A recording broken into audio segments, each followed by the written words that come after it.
What's up guys, Jordan Hardy here, boxing reporter. You don't have to just be a professional fighter to use Victor Conte's Spider Training Stack. I use it every day when I'm working out in the gym to stay fit. I'm Jordan Hardy and I'm snack strong.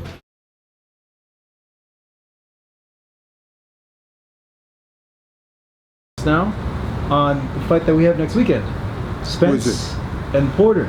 No, I had a guy fighting on that card, but they took him off. I had the Avni, the Turkish kid that fought Durrell in Durrell's last fight. Yildirim. Yeah, I have him in my gym. I hear he has a mandatory coming up. Yeah, against the winner. The winner. Yes. Yes. He was supposed to fight on that card, and for some reason he's not fighting on that card no more. But I think, you know, a long time ago when the Olympics were over and they were turning pro, the kids from the Olympics of that year when Spence was in the Olympic, when was that? 2012, I think? 12 or 16, whatever that was. Yeah, either 12 or 16. No, it had to be 16. 16, yeah.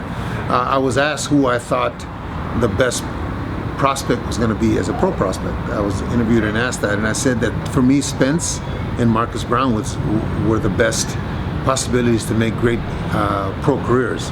Marcus Brown has won a title. Unfortunately, he lost it in his last fight, but he's won a title. The Pascal, that's crazy. But you know, Marcus, I think that his issues are not in the ring. Yeah, he's had a lot of issues outside the ring, yeah. and that's unfortunate because he's a heck of a fighter. But those issues outside the ring I think are gonna hamper him, are gonna keep his career from really becoming what it should be.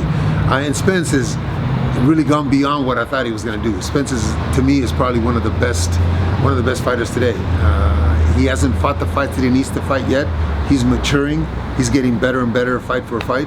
And I think the Porter fight is just going to give him another notch on his belt. Yeah, I'm seeing this fight as like trial by fire. Like this is his first real test against a guy who's up there and who can push him and who's like the top at welterweight. And not only he's fighting a guy that's proven against the top welterweights. Yeah. You know, he's had very close fights with everybody. And could have seen it the other way too. Absolutely. Yeah. So if Spence does very well, then what I thought about Spence will be true. If he struggles with Porter, well, maybe he's got a little to learn. But he is a very good fighter.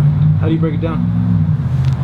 I think Spence wants a decision. I don't think he stops Porter. I think Porter is a difficult guy to spar. To stop because not only because of his style, but because he's a big dude. I think in the amateurs he fought at 165.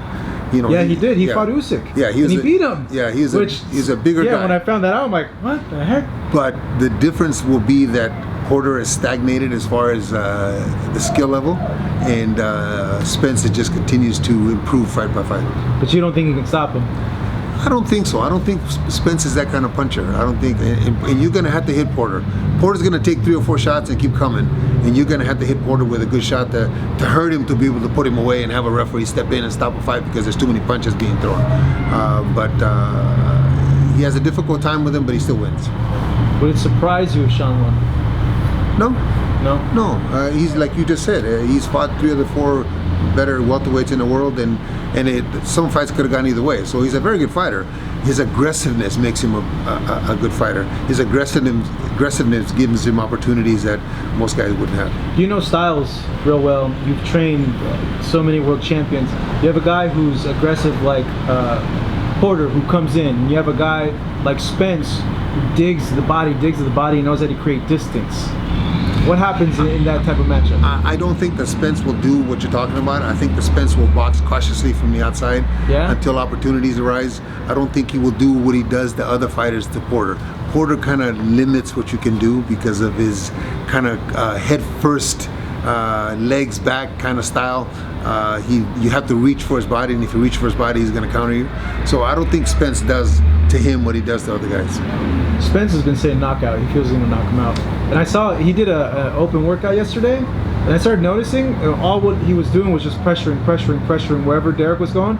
He was cutting the ring off and just coming forward, and I was like, oh no, I think he's gonna not oh no, but I was like, oh, this fight's gonna be good. Like, but that's not Porter. Yeah, that's true. Porter with Ugas, he chose the box. Yeah, instead of when you have a guy fighting who I think is one of the better fighters in the world today, David Benavidez, skill-wise. When you have a guy that way sparring with the David Benavidez and doing well, it's gonna be difficult to knock out Shawn Porter.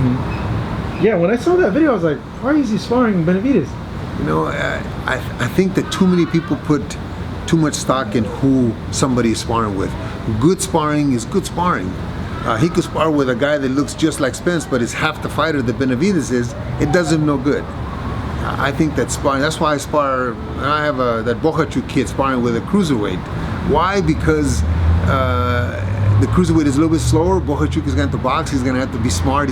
So you learn from things like that. You can't just have the ideal sparring because you're never going to get the ideal situation inside the ring. That's true. That's true. You can't, like, you can replicate it, but you can't replicate it. No. You know, because you're going hard, but you're not going like more than hard. Get the best sparring you can get, and get the guys that are going to make you reach inside, and are going to make you wonder if maybe you should have been a tennis player.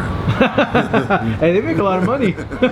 You're right. And they don't take punches. No.